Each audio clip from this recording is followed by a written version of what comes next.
Bonjour à tous. Aujourd'hui, je prends la parole parce que je suis triste.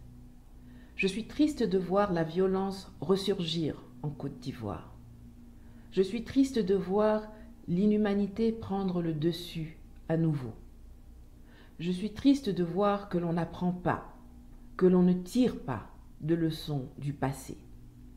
Je suis triste de voir que notre adversaire structurel, la France-Afrique, la France, le colon, est encore en train de triompher. Dans l'indifférence la plus totale, des gens prennent des machettes, prennent des fusils, des gourdins, des marteaux, des couteaux, de l'essence, et puis ils vont frapper, agresser, mutiler, décapiter d'autres personnes. Et tout ça pourquoi? Eux-mêmes ne le savent pas. C'est le cycle de la violence gratuite. Des gens manifestent, je prends ma machette et puis je m'en vais les agresser. Ou je prends mon fusil et puis je tire sur eux. Mais est-ce que le droit de manifester n'est pas garanti dans la Constitution? Est-ce que ce n'est pas un droit pour tout un chacun dans des pays qui se prétendent modernes, voire émergents? Quand toi, tu sors pour marcher et puis tu vas célébrer quelqu'un ou quelque chose, les autres ne t'empêchent pas de le faire. Alors pourquoi toi, quand ce sont les autres qui veulent marcher, sortir pour aller célébrer quelque chose ou quelqu'un, tu as besoin d'aller chercher palabre? C'est tellement inutile. Ne voyez-vous pas que personne ne se précipite, ne se préoccupe de ce qui se passe en Côte d'Ivoire? Quand on a décapité quelqu'un en France il y a quelques semaines, la planète entière a arrêté de respirer. Pas un journal, pas une émission qui n'évoquait pas cet acte barbare. Mais quand vous décapitez quelqu'un à Daoukro ou ailleurs en Afrique, même nos voisins à côté là s'en fichent. Déjà, plus de 150 morts, des centaines de blessés, 8000 déplacés, à cause de la volonté d'un homme de s'accrocher illégalement au pouvoir. Yako, Yako. Ne continuons plus à nous détruire les uns les autres. Nous avons des origines différentes, des parcours différents, des croyances différentes. Nous suivons des hommes politiques différents, mais à la fin de la journée, nous sommes un. Nous sommes africains. Nous sommes frères et sœurs. La lutte que nous menons aujourd'hui, elle n'est pas pour un homme politique. Elle est contre la violation de la Constitution. Elle est contre la violation de nos droits. Elle est pour la conquête de notre liberté, de notre souveraineté, à travers l'organisation d'élections libres, inclusives, transparentes et crédibles. Et tout cela, que ce soit en Côte d'Ivoire, en Guinée, au Cameroun, au Bénin, au Togo, partout en Afrique, tout le monde aspire à cela. Alors de grâce, arrêtons ça. L'adversaire n'est pas ton voisin au village, au travail, dans la rue ou au quartier. Le nuisible, celui qu'il faut combattre, c'est le grand marionnettiste dans l'ombre, celui qui tire les ficelles cachées derrière un voile, celui qui met à la tête de nos États des gens, des marionnettes, qui lui sont fidèles et redevables à lui, au lieu d'être fidèles et redevables à leur peuple. Celui qui salue la main tendue d'un criminel hors la loi qu'il a installé au pouvoir en faisant semblant d'ignorer les montagnes de cadavres sur lesquels il est assis. C'est eux qu'il faut chasser, mais pas avec des machettes, mais avec notre cerveau. Qu'est-ce qui préoccupe le plus la France, les Occidentaux en Afrique?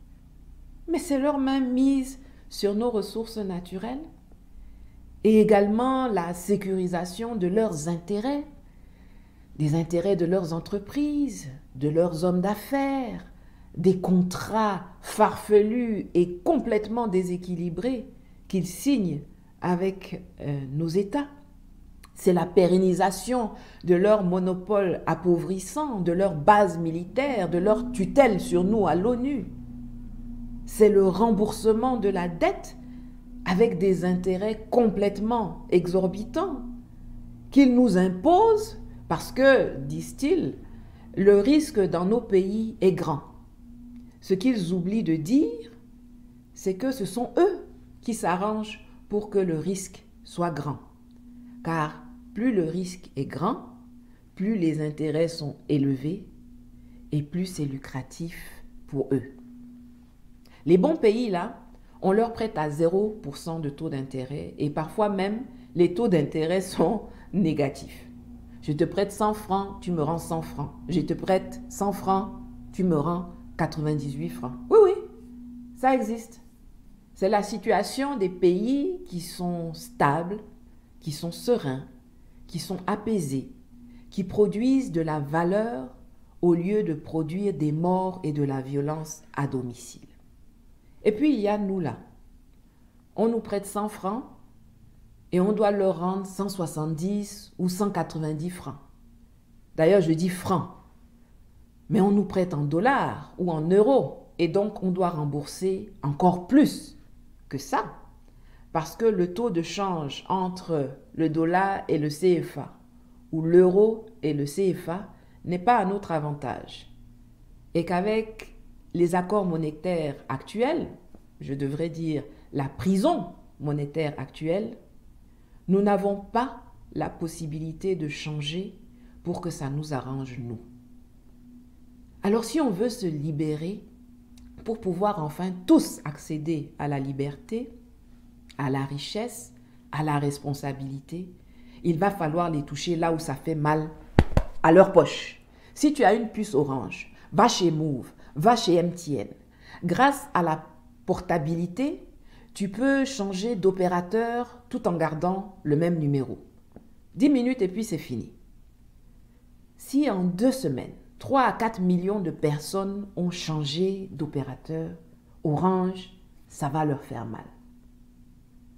Pareil pour l'essence, ignore Total. Pareil pour les câbleaux opérateurs. Est-ce que vous êtes obligé d'aller chez Canal? On n'est pas obligé d'aller chez eux. Vous pouvez prendre des décodeurs chez d'autres opérateurs, chinois, ghanéens, il y en a plein. Cherchez un moyen.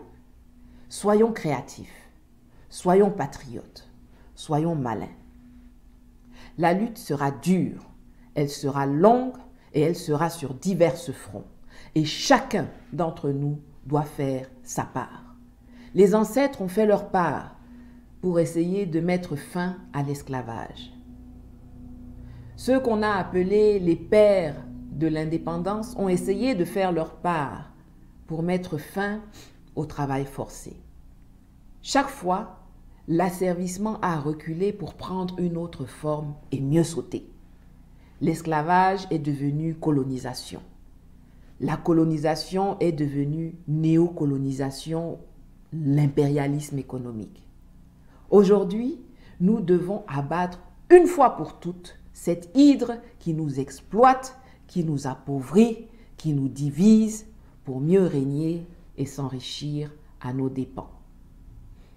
Aujourd'hui, nous avons des armes, des moyens, des informations, des connaissances que nos aïeux n'avaient pas. Aujourd'hui, nous avons le devoir de prendre le relais de leur combat et de le terminer une fois pour toutes pour sortir de la préhistoire, de la misère, de l'indignité et prendre la place qui est la nôtre dans la globalisation et pas celle que d'autres veulent nous assigner. L'organisation des élections dans nos pays n'a pas pour finalité d'installer telle ethnie ou tel copain à la tête de nos États.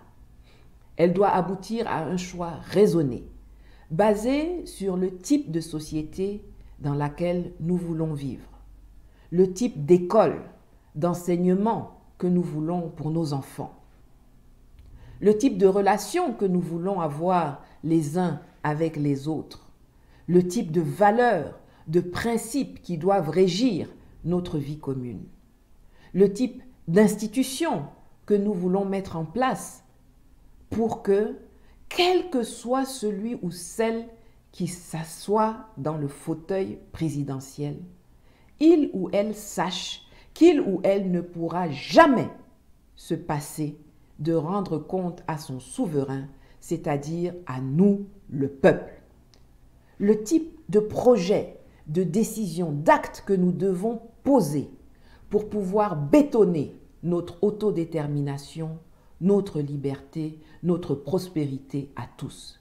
Vivre ensemble ne doit pas être une incantation vaine ou un ridicule jour férié que l'on célèbre une fois par année, alors que le reste des 365 jours, on passe le temps à se haïr, à se combattre, à s'insulter, à s'entretuer.